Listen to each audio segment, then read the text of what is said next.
श्री शिवाय नमस्तुभ्यम। हर हर महादेव, जय भोलेनाथ। प्रिय दोस्तों, आप सभी का दिन शुभ और मंगलमय हो। प्रिय दोस्तों, आप सभी का हमारे चैनल पर बहुत बहुत स्वागत है। इससे पहले कि सभी अध्यायों को सुनने के लिए आप सभी का हार्दिक आभार। आप सभी कमेंट बॉक्स में ढेर सारा प्यार और आशीर्वाद भी दे रहे हैं। मैं भी प्रार्थना करती हूँ कि भोलेनाथ सदा आप और आपके परिवारजनों की रक्षा करें और आपको जीवन में जो कुछ भी चाहिए वह सभी प्राप्त हो आए। तो आइए दोस्तों, रसपान करते हैं शिव महापुराण कथा के आज के अधिकारियों का। आपने देवी सती की कथा तो बहुत सुनी। आप यह भी जानती होंगे कि किस प्रकार अपने पिता के यहाँ यज्ञ में आमंत्रित न करने के बाद भी वे भगवान शिव से जीत करके अपने पिता के यहाँ यज्ञ पहुंची थी, और तब उनके पिता ने जब उनके पति का अपमान किया तो किस प्रकार वे आहत हुई और उन्होंने अपने पिता के यहाँ प्रज्वलित हुई हवन की अग्नि में अपने आप को भस्म कर दिया। लेकिन उससे पहले के जन्म का वृतांत है, जो कि विधाता का विधान तो जो पहले ही रचा जा चुका था कि भविष्य में यह घटना घटित होने वाली है। उन सभी श्रवण आप शिव महापुराण के इन अभियानों में सुनिएगा। अगर आपको यह पसंद आती है तो प्लीज़ दोस्तों वीडियो को लाइक ज़रूर कीजिएगा और ज़्यादा से ज़्यादा शेयर कीजिएगा। श्री प्रमोद जी कहते हैं, मेरे पुत्रों में श्रेष्ठ महाप्रज्ञ नारद जी की तपस्या के नियम का उपदेश देकर जब वशिष्ठ अपने घर चले गए, तब की उस विधान को समझकर संध्या मन ही मन बहुत प्रसन्न हुई। फिर तो वह शांत मन से तपस्विनी के योग्य व्यक्ति बनाकर व्यवस्थित सरोवर के तट पर ही तपस्या करने लगी। वशिष्ठ जी ने तपस्या के लिए इस मंत्र के साधन बताया था, उसी से उत्तम भक्ति भाव के साथ विलय भगवान शंकर की आराधना करने लगी। उसने भगवान शिव में अपने चित्रों को लगा दिया और एकाग्र मन से वह बड़ी तपस्या करने लगी और तपस्या में लगे हुए उसके 4 युग बीत गए। तब भगवान शिव की तपस्या से ब्लूटूथ होकर बड़े प्रसन्न हुए तथा बाहर भीतर और आकाश में अपने स्वरूप का दर्शन कराकर जिस रूप का वह चिंतन करती थी, उसी रूप से उसकी आंखों के सामने प्रकट हो गए। उससे मन से जिनका चिंतन किया था, उन्हीं प्रभु शंकर को अपने सामने खड़ा देख यह अत्यंत आनंद में निमग्न हो गई। भगवान का मुखारविंद बड़ा प्रसन्न दिखाई देता था। उनके स्वरूप से शांति बरस रही थी। वह शब भयभीत होकर सोचने लगी कि मैं भगवान हर से क्या कहूँ, किस तरह की स्थिति करूँ। इसी चिंता में पड़कर उसने अपने दोनों नेत्रों को बंद कर दिया। नेत्र बंद कर लेने पर भगवान से उसके हृदय में प्रवेश करके उसे दिव्य ज्ञान देने लगी। दिव्य वाणी और दिव्य दृष्टि से प्रदान की। जब उसे दिव्य ज्ञान और दिव्य दृष्टि और दिव्य प्राणी प्राप्त हो गई, तब वह बड़ी कठिनाई से ज्ञात होने वाली जगदीश वर्षिप को प्रत्यक्ष देख कर उनकी स्तुति करने लगी। संध्या बोली, जो ने झालर परम ज्ञान कम है, जो नथु स्थल न सुख में जो उच्च है, और जिनके स्वरूप का योगीजन अपने हृदय के भीतर चिंतन करते हैं, उन्हीं लोग स्वतः भगवान शिव को नमस्कार है, जिन्हें शिव कहते हैं। जो शांत स्वरूप निर्मल निर्विकार और ज्ञानमज्ञ हैं, जो अपने ही प्रकाश में स्थित हो प्रकाशित होते हैं, जिनमें विकार का अत्यंत अभाव है, जो आकाश मार्ग की भांति निर्गुण निराकार बताए गए हैं तथा जिनका रूप अज्ञान अंधकार मार्ग से सर्वदा परिचय और नित्य प्रसन्न भगवान भाव शिव को मैं प्रणाम करती। हंसने का आरूप एक चतुर बिना माया के प्रकाशमान सच्चिदानंद में सहज निर्विकार नित्यानंद मई सत्य ऐश्वर्य से युक्त प्रश्न तथा लक्ष्मी को देने वाला है। आप उन भगवान शिव को नमस्कार है, जिनके स्वरूप ज्ञान रूप से ही उद्भावना की जा सकती है, जो इस प्रकार से सर्वदा भिन्न है और तत्प्रधान की योग्य आत्मस्वरूप सारभूत सबको पार लगाने वाला तथा पवित्र वस्तुओं में भी पवित्र है। उन आप महेश्वर को मेरा नमस्कार है। आपका जो स्वरूप शुद्ध मनोहर रत्नमय आभूषणों से विभूषित तथा स्वच्छ कर पुत्र के समान और वर्ण है, जिसने अपने हाथों में वर्ग अभय शूल और मन धारण कर रखा है, उस दिव्य चिन्ह में सगुण साकार विग्रह से सुशोभित आप योगित भगवान शिव को नमस्कार है। आकाश पृथ्वी बचाए जल तेज तथा काल यह जिनके रूप हैं, उन आप परमेश्वर को नमस्कार है। प्रकृति और पुरुष जिनके शरीर रूप से प्रकट हुई है, अर्थात वे दोनों जिनके शरीर से इसलिए जिनके यथार्थ रूप अव्यक्त अर्थात बुद्धि आदि से परे हैं, उन भगवान शंकर को बारंबार नमस्कार है।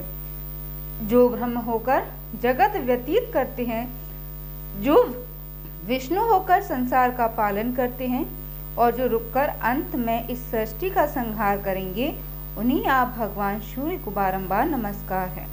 जो कारण के भी कारण हैं, दिव्य अमृत रूप ज्ञान तथा अंतिम अवधि ऐश्वर्य प्रदान करने वाले हैं, समझ लोकतंत्रों का वैभव देने वाले हैं, स्वयं प्रकाश रूप है तथा प्रकृति से भी परे हैं, उन परमेश्वर शिव को नमस्कार है, नमस्कार है।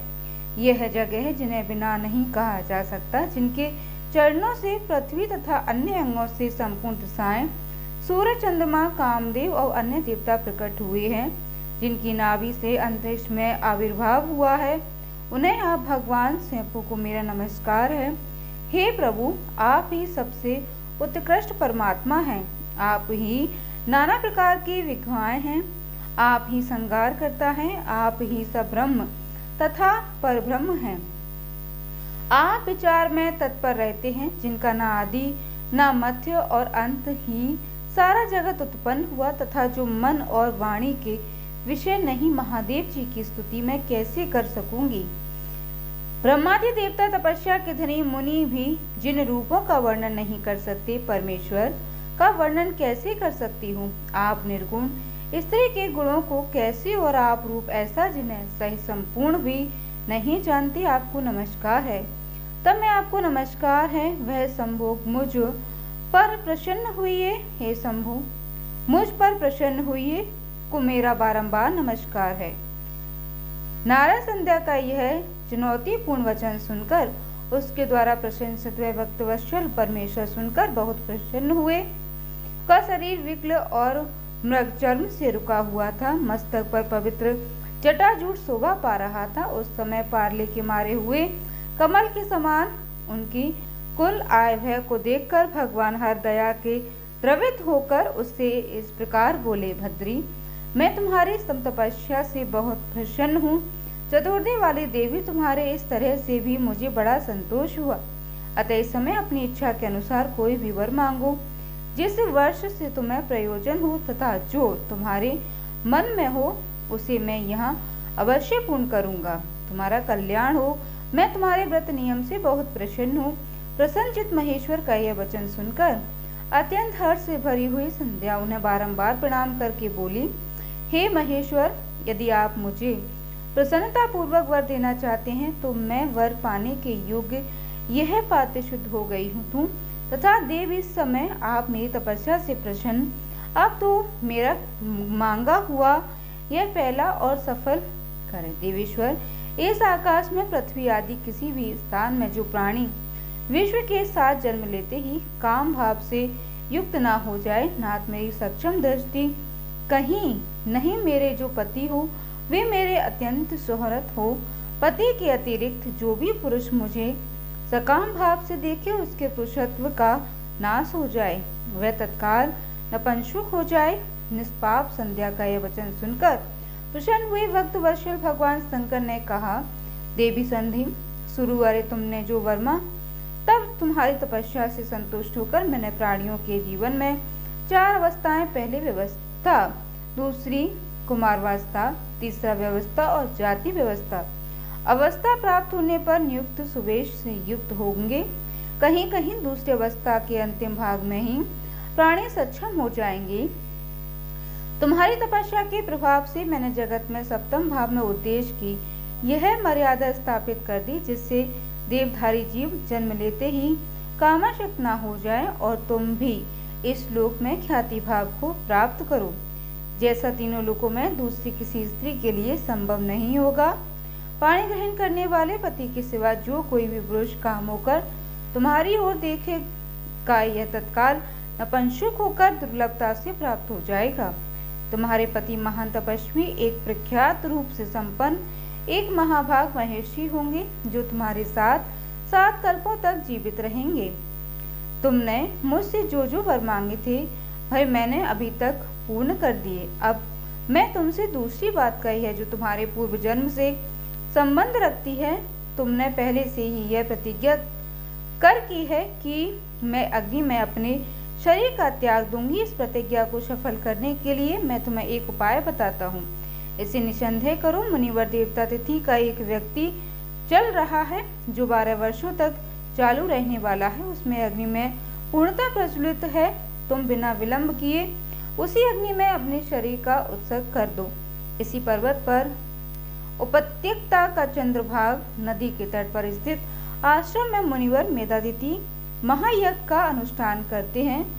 तुम स्वच्छंदता पूर्वक वहां जाओ और मुनि तुम्हें वहां देख नहीं सकेंगे। मेरी कृपा से तुम मुनि की अग्नि में प्रकट की पुत्री होगी। तुम्हारे मन में जिस किसी स्वामी को प्राप्त करने की इच्छा हो, उसे हृदय में धारण कर उसी का चिंतन करते हुए तुम अपने शरीर को उसी यज्ञ की अग्नि में होम कर दो। हे समधिंग, जब तुम इस पर्वत पर 4 युगों तक के लिए कठोर तपस्या कर रही थी, उन्हीं दिनों चतुर्युगी का सतयुग बीत जाने पर त्रेता प्रथम भाग में प्रजापति दक्ष के बहुत सी कन्या युद्ध होने अपनी उन सुशीला कन्याओं का यथायोग्य ओवरों के साथ विवाह कर दिया। उनमें से 27 कन्याओं का विवाह उन्होंने चंद्रमा के साथ किया। चंद्रमा अन्य संपत्तियों को छोड़कर केवल रोहिणी से प्रेम करने लगी। इसके कारण क्रोध से भरे पर दक्ष ने जब चंद्रमा को श्राप दिया, तब समझदार तुम्हारे पास आए, परंतु संधि तुम्हारा मन तो मुझे लगा हुआ था। अतः तुमने ब्रह्मा जी के साथ विवे उन देवताओं पर दृष्टिपात ही नहीं किया। तब ब्रह्मा जी ने आकाश की ओर देखकर और चंद्रमा पुनः अपने स्वरूप को प्राप्त करे, यह उद्देश्य मन में रखकर उन्हें शाप को छुड़ाने के लिए एक नदी की सृष्टि, जो चंद्र या चंद्रभाग नदी के नाम से विख्यात हुई। चंद्रभागा के प्रादुर्भाव काल में ही महत मेधातिथि यह व्यवस्थित हुए थे। तपस्या के दौरान उनकी समानता करने वाला ना तो कोई हुआ और ना है तो ना होगा। उन महर्षि ने महान विधि विधान के साथ दीर्घकाल तक चलने वाले ज्योतिष्टोतम नामक यज्ञ का आरंभ किया। उसमें अग्निदेव पूर्ण रूप से प्रचलित हो रही थी। उसी अग्नि में तुम अपने शरीर को डाल दो और परम पवित्र हो जाओ। ऐसा करने से इस समय तुम्हारी वह प्रतिज्ञा भी पूर्ण हो जाएगी। इस प्रकार संध्या को उसके हित का उपदेश देकर देवर्षि भगवान शिव वहीं अंतर्ध्यान हो गए। श्री ब्रह्मा जी कहते हैं, नाराज जब वर देकर भगवान शंकर ध्यान हो गए, तब भी उसी स्थान पर गई जहाँ मुनि मेधातिथि यज्ञ कर रहे थे। भगवान शंकर की कृपा से उसे किसी ने नहीं देखा कि उसने जो उस तपस्वी ब्रह्मचारी का स्मरण किया, जिसने उसके लिए तपस्या का विधि का उपदेश दिया था। हे महामुनि, पूर्व काल में महर्षि वशिष्ठ ने मुझ पर मैं स्थित की आदत से एक तपस्वी ब्रह्मचारी का वेश धारण करके उसे तपस्या करने के लिए उपयोगी नियमों का उपदेश दिया था। संध्या अपने तपस्या का उपदेश देने वाले उन्हें ब्रह्मचारी ब्राह्मण वशिष्ठ को पति रूप में मन में रखकर उस महायज्ञ में प्रज्वलित अग्नि के समीप गई। उस समय भगवान शंकर की कृपा से उन्होंने उसे वहां नहीं देखा। ब्रह्मा जी की वह पुत्री बड़े हर्ष के साथ उस अग्नि में प्रविष्ट हो गई। उसका क्रोडाश हमारे शरीर तत्काल स्थगित हो गया और देखते ही देखते उस क्रोडाश की अलक्षित गड़द शब ओर फैल गई। अग्नि ने भगवान शंकर की आज्ञा से उसके स्वर्ण जैसे शरीर को जलाकर शुद्ध करके पुनः सूर्य मंडल में पहुंचा दिया। तब सूर्य ने पितरों और पितरों की तृप्ति के लिए उसे 2 भागों में विभक्त करके अपने रथ में स्थापित कर दिया। हे मुनीश्वर, उसके शरीर का ऊपरी भाग प्रातः संध्या हुआ, जो दिन और रात के बीच में पड़ने वाली आदि संध्या है, तथा उसके शरीर का शेष भाग सायं संध्या हुआ, जो दिन और रात के मध्य में होने वाली अंतिम संध्या है। सायं संध्या सदा ही पितरों की प्रसन्नता प्रदान कराने वाली होती है। सूर्योदय से पहले जब अरुण तय हो, राज्य क्षितिज में लाली छा जाए, तब प्रातः संध्या प्रकट होती है जो देवताओं को प्रसन्न करने वाली, और जब लाल कमल के समान सूर्य अर्थ हो जाता है तब उसी समय साय संध्या का उदय होता है जो पितरों को आनंद प्रदान कराने वाली है। परम दयालु भगवान शिव ने उसके मन सहित प्राणों को दिव्य सही संयुक्त दावेदारी बना दिया। जब उन्हें यज्ञ की समाप्ति का अवसर आया तब हे अग्नि का ज्वाला महर्षि मेधातिथि को उपाय वे स्वर्ण की सी कांति वाली पुत्री के रूप में प्राप्त हुई। मुनि ने बड़े आमोद तथा के साथ उस समय पुत्री को ग्रहण किया। हमने उन्होंने यज्ञ के लिए उसे महिला कर अपनी गोद में बिठा लिया। चिट्ठियों से घिरे महामुनि मेधातिथि को वहां बड़ा परम आनंद प्राप्त हुआ। उन्होंने उसका नाम अरुंधति रखा। मैं किसी भी कारण से धर्म का विरोध नहीं करती थी, अतः उसी गुण के कारण उसने स्वयं है त्रिभुवन विक्रांत नाम प्राप्त किया। यह दिवस अल्पज्ञ को समाप्त करके कृत्य हो पर मुनिपुत्री की प्राप्ति होने से बहुत प्रसन्न थे और अपने शिष्यों के साथ आश्रम में रहकर सदा उसी का लालन पालन करते थे। देवी अरुंधति चंद्रभाग नदी के तट पर साफ करने के भीतर मुनिवर मेधातिथि के उस आश्रम में धीरे धीरे बड़ी होने लगी। तब वह विवाह के योग्य हो गई। तब मैंने विष्णु तथा महेश्वर ने मिलकर मुझे ब्रह्मा के पुत्र वशिष्ठ के साथ उसका विवाह करा दिया। ब्रह्मा विष्णु तथा महेश के हाथों से निकले हुए जल से शिप्रा आदि 7 परम पवित्र नदियों से उत्पन्न हुई है। मुनि मेधातिथि की पुत्री महासाध्वी अरुंधति समस्त पतिव्रताओं में सबसे श्रेष्ठ थी। वह महर्षि वशिष्ठ को पति रूप में पाकर उनके साथ वृषभ का पानी लगी और उससे शक्तियां आदि शुभ और श्रेष्ठ पुत्र उत्पन्न हुए। हे मुनि श्रेष्ठ, वृद्ध दंपति वशिष्ठ को पाकर विशेष प्रभाव आप आने लगे। उन्हीं शिरोमणि, इस प्रकार मैंने तुम्हारे समक्ष संध्या के पवित्र चरित्र का वर्णन किया। जिस समस्त कामनाओं के फलों को देने वाला परम पावन और दिव्य जो स्त्रियां इस व्रत का आचरण करने वाला पुरुष इस प्रसंग को सुनता है वह संपूर्ण कामनाओं को प्राप्त कर लेता है और उससे अन्यथा विचार करने की आवश्यकता भी नहीं है।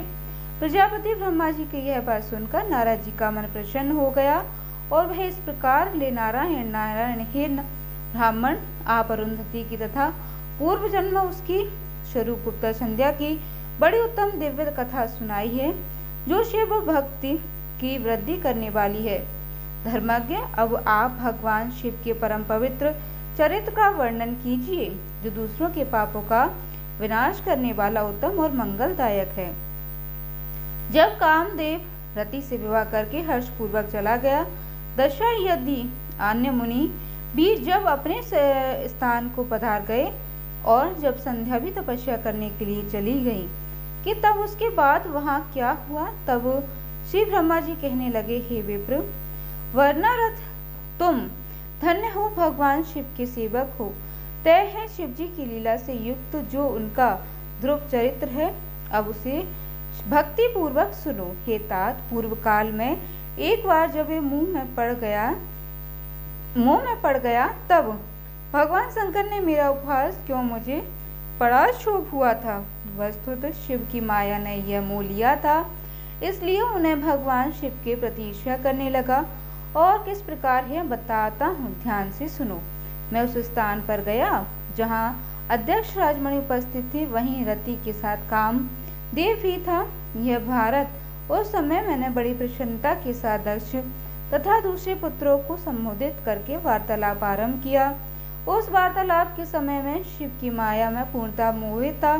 अतः मैंने कहा, हे पुत्रों, तुम ऐसा प्रयत्न करना चाहिए जिससे महादेव जी की किसी कंपनी कांति वाली स्त्री का पानी ग्रहण करें। इसके बाद मैंने भगवान शिव को मोहित करने का भारती सहित काम कर रहा था। हे प्रभु, सुंदरी स्त्री की तरह शिव जी को मोहित करने के लिए अन्य किसी और की यह सुनकर मैं चिंता में पड़ गया और लंबी लंबी सांसें लेने लगा। मेरे में विश्वास की राशि पुष्पों से विभूषित संवंत वसंत का प्रादुर्भाव व वसंत और मल्यानिल, ये दोनों के मदन सहायक भी इनके साथ जाकर कामदेव में वामदेव को मोहने की बारंबार चेष्टा की, परंतु उससे सफलता नहीं मिली।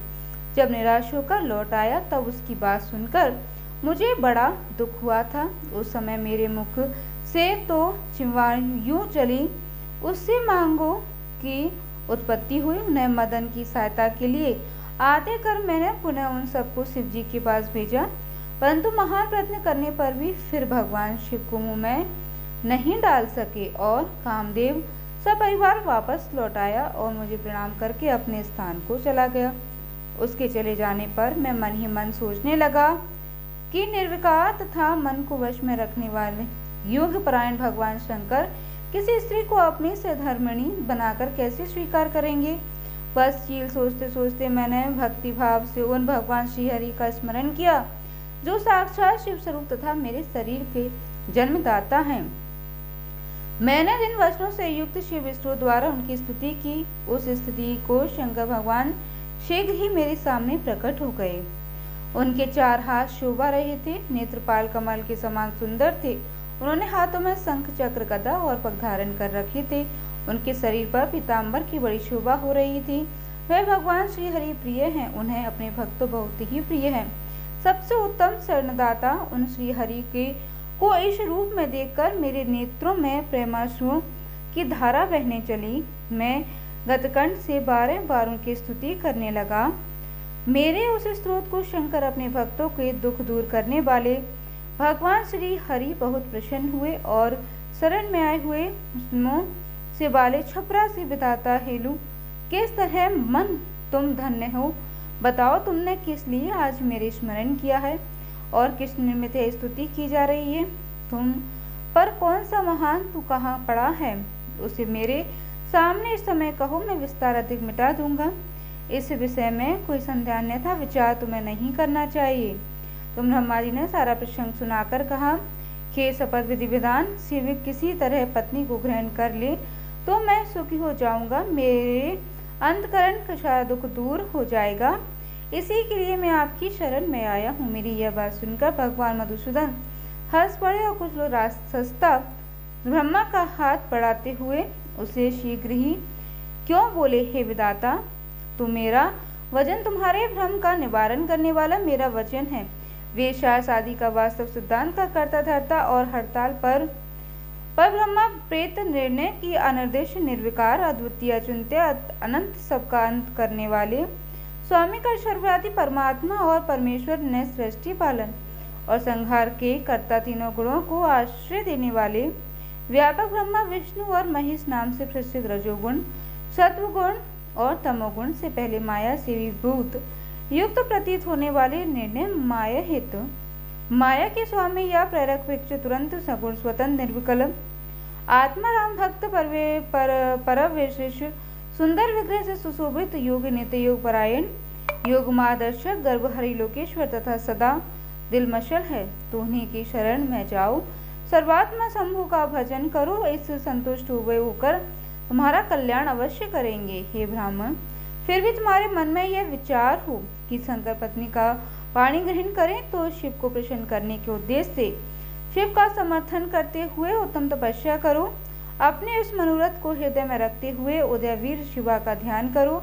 विदेश्वरी अधिक से अधिक प्रसन्न हो जाए तो वो सारा कार्य सिद्ध कर दूंगी। और यदि शिवा सगुण रूप से अवतार ग्रहण करके लोक में किसी की पुत्री को हो मानव शरीर ग्रहण करे तो वे निश्चय ही महादेव जी की पत्नी हो सकती हैं। हे ब्राह्मण, व्यक्तिगत भगवान शिव के लिए पत्नी का उत्पादन करने में निमित्त भक्ति भाव से प्रयत्न पूर्वक तपस्या करे। तार शिवम और शिव दोनों को भक्तों के अधीन जाना चाहिए। निर्गुण पर ब्रह्म स्वरूप होते हुए भी नीचा से ससुर हो जाते हैं। विधि भगवान शिव की इच्छा से प्रकट हुई। हम दोनों ने जब उनसे प्रार्थना की थी तब वो पूर्व काल में भगवान शंकर ने जो बात कही दिल से याद करूं। ब्रह्मांड अपनी शक्ति से सुंदर लीला विहार करने वाले निर्गुण शिव ने स्वेच्छा से साक्ष शुरू कर मुझको और तुमको प्रकट करने के पश्चात तुम्हें तो सृष्टि कार्य करने का आदेश दिया था और उमा सहित घुम अविनाशी सृष्टिकर्ता प्रभु ने मुझे उस सृष्टि का पालन का कार्य सौंप दिया था।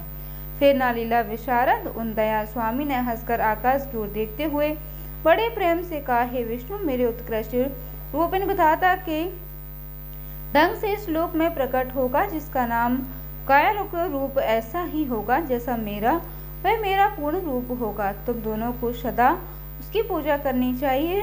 वह तुम दोनों के संपूर्ण मनोरथों को सिद्ध करने वाला होगा, वही जगत का प्रयोग करने वाला होगा, वही समस्त गुणों का दृष्टा निर्विशेष और उत्तम योग का पालक होगा।